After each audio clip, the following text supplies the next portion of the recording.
Hey guys, it's Jason here. Welcome back to the channel and welcome to another video. Today I'm upgrading the Hobao Hyper SSTE. I've got a few things. If you've been following me on Instagram, you know that I got a new body back from the painters.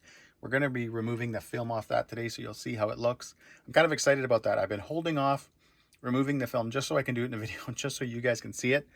I've also got the lightweight chassis. We're going to be installing that today. What's really cool about this, guys, is that so you have a normal chassis on this now. I'm assuming it's probably a 6061. What Hobao did, and they did this way before any of the other companies started with their 7075 stuff, is because this is lightweight and it's milled out, okay, obviously that's how you reduce the weight in it. This is actually 7075. So even though it's milled out, it's still got the strength of the 7075 over, let's say, something like the 6061, but obviously this isn't all milled out, so it's obviously still has a lot of strength to it. Other thing we're going to be doing, we've got front hubs, as well as I've bought these Anchormans because somebody on the Hobao group had recommended that to help with the steering.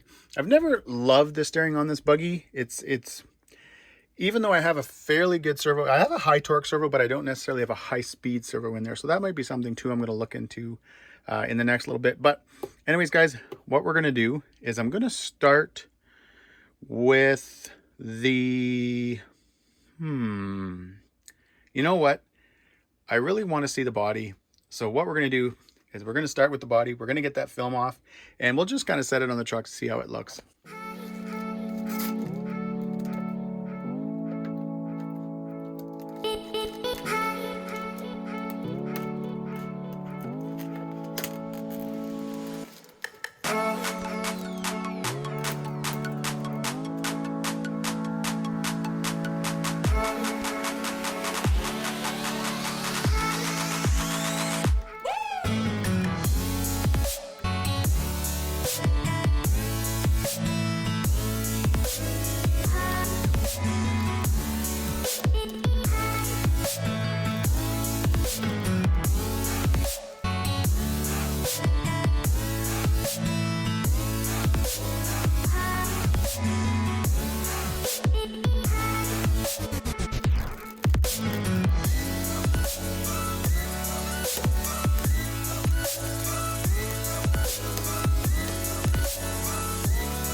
All right, guys, there you have it. These colors look fantastic. You know, it was funny when I was putting the colors together and we were kind of picking this pink and stuff like that. He was kind of like, are you sure that's the route you want to go? And I was like, no, I want something a little bit different on this body. I like the pink. I want some black. I want some purple. And yeah, this body, this color combination just looks wicked. It definitely looks a lot different than the other bodies I've done. You can probably tell I keep sort of the same paint scheme. So the orange one on the screen right now is the stock SSTE body. The blue one is one I did over there right at, I think, around the time I got the buggy. And then you can see this one is also fairly close. We don't do the same scheme. I don't think Hobao would have any problem, but I never wanted to keep the same scheme just in case if they came back and weren't happy that I copied the body. But yeah, guys, this looks wicked. I'm super happy I went with these colors. There's a few things I did not mention at the start of this video, guys, that I'm going to be also doing. So I mentioned the chassis, I mentioned the hubs and all that kind of stuff. But what I'm going to be doing is I often run this truck on 4S, like a single 4S pack. So I'm going to be removing kind of this little series wire, and it'll just be one IC5 kind of coming out. The reason is two reasons. One, I've already mentioned the 4S pack, but I also picked up, guys, a single 6S 4000 95C discharge rate pack. I want to run 6S in this truck sometimes, but obviously not all the time. And I didn't want to throw a big giant 6S package. So you guys have seen before on this channel, this guy. This is my big 6800 milliamp 6S pack. I run this in my Creighton EXB, my Outcast 6S EXB, and it's a fantastic pack. But it's obviously a lot bigger and a lot heavier than this guy. So the advantage is, even though I'm reducing my run time, because this is obviously only a 4000 milliamp pack, it's still a fairly small pack. So here is my high voltage 7500 milliamp 4S pack, and it actually is even larger than this 4000 pack. So this should be pretty cool, guys. It should give me the fun of 6S, but not with all the weight. So I'm kind of looking forward to doing that. But what I want to do is I want to get working on this truck. So I'm going to be removing the ESC because I've got to do changing the soldering and all that kind of stuff. But then I'm just going to be doing how you see it done in so many videos, where basically you just turn the truck over, drop all the screws, remove the chassis, put that chassis, boom, put all the screws back. Anyways, let's get to it.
All right, guys, I've got the chassis out of the package, and before I went and slapped this on and started installing it, obviously I took a really good look at it. I wanted to see it. And the other thing was I wanted to weigh it. Remember, this is kind of advertised as a lightweight chassis. So I took the stock chassis, 344 grams. Okay, let's take that 7075 lightweight chassis. You know, it's all milled out and stuff, so it's going to be lightweight. 344 grams. So my first thought was, that's weird. I mean, I know it's milled out and stuff, but when I finally decided to start looking at it and compare it to the stock chassis, you can clearly see, hopefully I can get that to focus, that one is thicker than the other. I'm going to be honest, guys, I did not even know that. So here's how it goes. This chassis at its thickest point, so here where your center diff is, these weak spots back here where your front and rear diffs bolt into, is actually 4 millimeters thick. You then drop down to about 2.9 millimeters right here, and I think about 2.7 something in the, you know, where it's most removed, where the material is most removed. So I think it's super cool. Besides, also, guys, I should just mention, this thing looks awesome. I think it's super cool that Hobao did this. So they went to a 7075 chassis. So they went to something stronger. They made it the exact same weight as the stock, but also managed, again, to mill out some spots where you could use the, you know, less weight, and make it weigh the same. So you're going to get the strength of the 7075, but you're not adding any more weight. So again, this is a 4 millimeter chassis at its thickest spot. So in here, through here, here, all that stuff, you're now 4 millimeters thick, and you're 7075. So you're 7075, 4 millimeters compared to 6061, 3 millimeters. But you've got these areas that are milled out to help reduce weight. So guys, that was super cool. I just really needed to share that with you guys because I actually didn't know. For some reason, I just assumed that this was 7075, same dimensions, but lightweight. And assumed, the first thing I did, I actually didn't even notice the thickness, was the first thing I did, guys, was I took it out and I threw it on the scale, and I was like, hey, they weigh the same. but then I started looking at it and realized what it was all about. So anyways, I know that was, well, about 3 minutes of talking about chassis thickness, but I just wanted to share that with you guys. All right, guys, I'm moving along. I've got the front end all together. I've got the servo mounted. Receiver box is good to go. If you're wondering about this little piece of tape here, it's kind of like a little carbon fiber sort of vinyl tape. I don't know what you want to call it, but the stock, when you buy this thing RTR, it actually has the ESC wire kind of going over everything and into the receiver box. This wire right here is actually fairly long, so you're able to kind of run it underneath the battery tray, under the center diff, and then up into the receiver box, which just makes it a lot cleaner looking. As well as actually with the, when you first get it too, the ESC wire is kind of coming up this way and it looks kind of goofy. So again, I just ran it underneath the ESC, and I've got it sitting here right now. So it just, again, guys, makes everything a little bit cleaner. But what I'm going to do is I'm just going to keep going with getting this thing back together, because I'm getting pretty excited, guys. This thing definitely looks wicked. The chassis looks awesome. Unfortunately, it's super gloomy, super rainy today, so I won't be running it, but at least I'll have this thing ready to go. All right, guys, I was moving along like I said I was going to do. I had the center diff installed and I was getting ready to work on the rear, and then it dawned on me that I had forgot to change the fluid in the center diff. I 100% wanted to do that, so I just took everything apart again. And what I want to do right now is land on this. There's a lot of talk in groups and stuff on the center diff and what it comes with. And a lot of people are like, no, it comes with oil. Well, hopefully you guys can see this, but that is definitely not oil. That is grease, and it's pretty empty. So I definitely recommend, if you have one of these trucks, SSTE, you know what, just pull your center diff out and clean it up like I'm going to do right now, and install some diff fluid. Obviously, what you choose is up to you. It depends on how you're going to be running your truck and stuff like that. As somebody like me who just likes to bash and jump and do flips and stuff, I'm going to go a little bit thicker. I'm going to go with 200 fluid, 200 thou fluid. But anyways, I just wanted to show you guys that. Now, on a fantastic note, you can see, hopefully I can make that focused, that all the gears, guys, look fantastic. There's no issues at all. You can tell that there's been no problems. And I actually, guys, even have the HD gears for these differentials, but I think I'm going to just hold off and just keep running the stock ones for now, because you can clearly see I have no issues. I have been running it mostly on, well, pretty much almost all the time on 4S, but I'm still going to stick with them for now. Anyways, I just wanted to show you guys that. All right, guys, there you have it. In typical fashion, it should come as no surprise that we go from something that's partially built to the truck completely finished. I just get excited when I start seeing it come together. I just want to see it done. I want to see it finished. And I've gone ahead, guys. I've done the C-hubs. We've got the diff back in. We've got 200 thou weight in there. There's a few things I still need to do. So I'm going to be pulling the front and rear diff, thickening them up a bit. As well as, guys, I still have an issue with that rear shock. Should be like that. But instead, it's like that. I don't actually know what that is. Somebody might be able to comment. I'm just going to pull it apart and rebuild it. All right, guys, before we get to installing the body, I just wanted to show you guys this pack installed in the truck. At the beginning of the video, I had mentioned and I had showed this pack. I've got the connectors, everything already soldered up.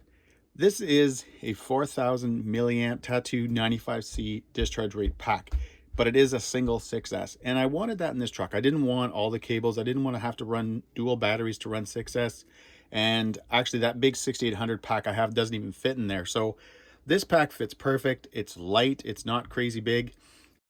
This thing now, especially that we've got the 200 thou diff fluid in the center diff, this thing should definitely, guys, be a lot of fun to run. But anyways, guys, let's get on to the body. All right, guys, there you have it. Body's on. I've got a couple of stickers, nothing crazy.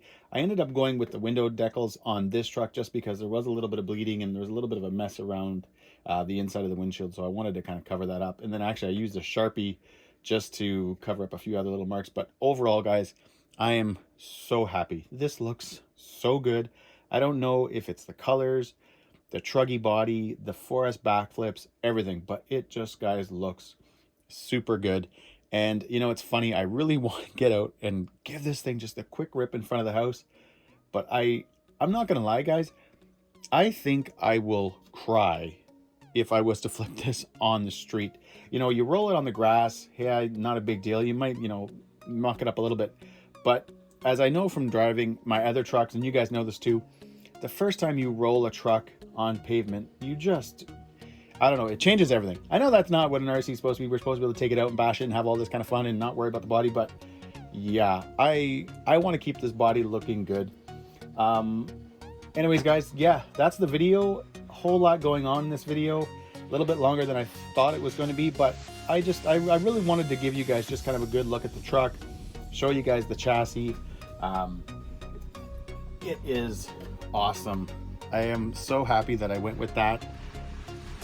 Not that I had, guys, any issues at all with the stock chassis. Actually, I was looking at the chassis when I got it out. It's still straight as an arrow.